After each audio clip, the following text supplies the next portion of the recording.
بسم اللہ الرحمن الرحیم۔ السلام علیکم دوستو حضرت یوسف علیہ السلام کے قصے کو قرآن مجید فرقان حمید کی سورہ یوسف میں بیان کیا گیا ہے، اور اس سورت کی پہلی آیات میں اس قصے کو سب سے اچھا قصہ قرار دیا گیا ہے، اور ارشاد فرمایا یہ احسن القصص ہے، یعنی بہترین قصہ ہے۔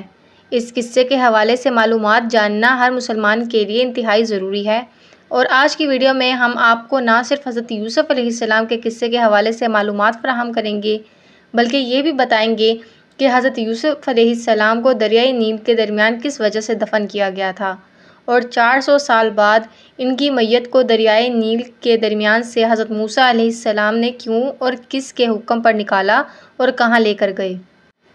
دوستو حضرت یوسف علیہ السلام اللہ تعالیٰ کے امتحانوں میں ثابت قدم رہے اور صبر کرنے والے ثابت ہوئے، تو اللہ رب العزت نے انہیں بادشاہت عطا فرمائی۔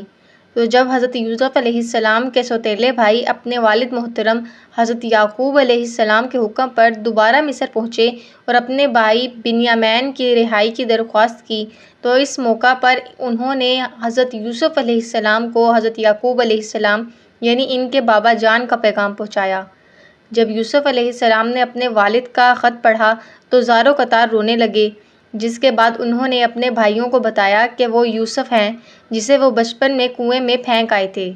یہ سن کر ان کے بھائیوں نے ان سے معافی مانگی، تو حضرت یوسف علیہ السلام نے انہیں معاف کر دیا اور اپنے بھائیوں سے کہا کہ اب تم لوگ میرا یہ کرتا لے کر جاؤ اور ابا جان کے چہرے انور پر اس کو ڈال دو، تو ان کی بینائی واپس آ جائے گی۔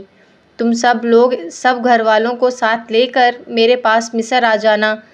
یہ سن کر حضرت یوسف علیہ السلام کا سب سے بڑا بھائی جس کا نام یہودا تھا کہنے لگا، یہ کرتا میں لے کر جاؤں گا، کیونکہ میں یوسف کا بکری سے خون سے رنگا کرتا ہی بابا کے پاس لے کر گیا تھا، جس سے میرے باپ کو تکلیف ہوئی تھی۔ آج جب میں یہ کرتا لے کر جاؤں گا تو یقیناً وہ مجھ سے بہت خوش ہوں گے۔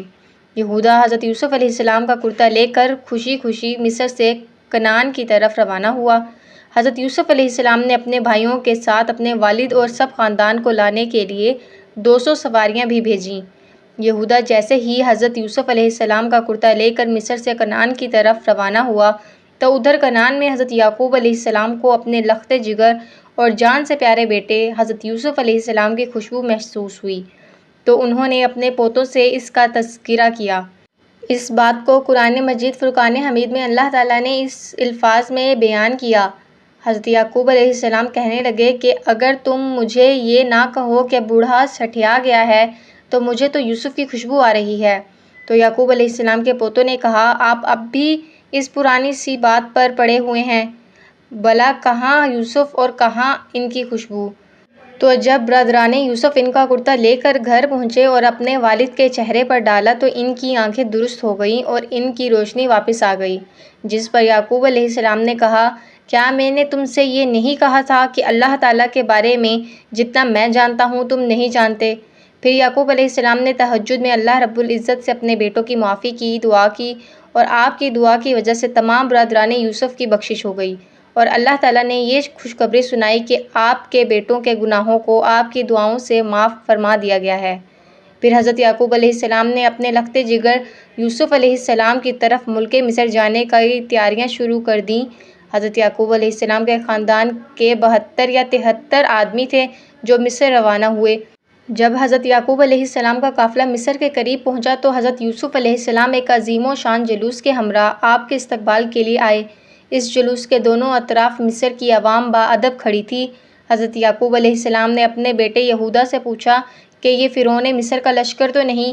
تو یہودا نے انہیں کہا، نہیں ابا حضور، یہ آپ کے لخت جگر سیدنا حضرت یوسف علیہ السلام کا لشکر ہے جو آپ کے استقبال کے لیے آیا ہے۔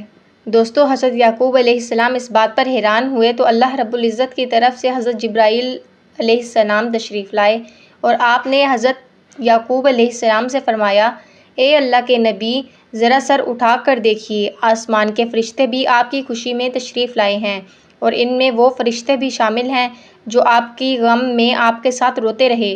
اس کے بعد حضرت یعقوب علیہ السلام اپنے فرزند حضرت یوسف علیہ السلام سے ملے۔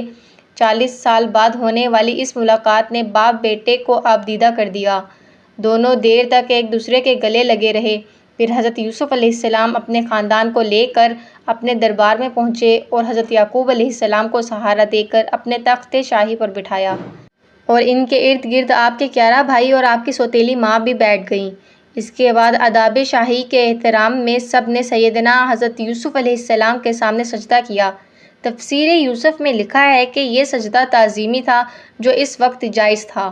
سب کے سب حضرت یوسف علیہ السلام کے سامنے سجدے میں گر پڑے تو اس کے بعد انہوں نے اپنے والد سے کہا، ابا جان، یہ پہلے خواب کی تعمیر ہے، بے شک اس سے میرے رب نے سچا کیا اور بے شک مجھ پر احسان کیا کہ مجھے قید سے نکالا اور آپ سب کو گاؤں سے لے کر آیا۔ اس کے بعد شیطان نے مجھ میں اور میرے بھائیوں میں ناچاکی پیدا کر دی۔ بے شک میرا رب جس کام کو چاہے آسان کر دے، بے شک وہی علم و حکمت والا ہے۔ یعنی میرے 11 بھائی ستارے ہیں اور میرا باپ سورج اور میری والدہ چاند ہیں، اور یہ سب مجھ کو سجدہ کر رہے ہیں۔ اس کے بعد بادشاہ مصر حضرت یوسف علیہ السلام پر ایمان لے آیا اور اس نے ساری بادشاہت آپ کے حوالے کر دی۔ اس طرح بنی اسرائیل کو مصر میں حکومت مل گئی اور یہاں آباد ہو گئے۔ حضرت یعقوب علیہ السلام نے اپنی باقی زندگی حضرت یوسف علیہ السلام کے ساتھ خوش و خرم گزاری۔ حضرت یعقوب علیہ السلام تقریباً 24 سال تک مصر میں رہے اور پھر ان کی وفات ہو گئی، جس کے بعد حضرت یوسف علیہ السلام نے انہیں ان کی وصیت کے مطابق فلسطین میں دفن کیا۔ دوستو، حضرت یوسف علیہ السلام نے 120 سال کی عمر پائی۔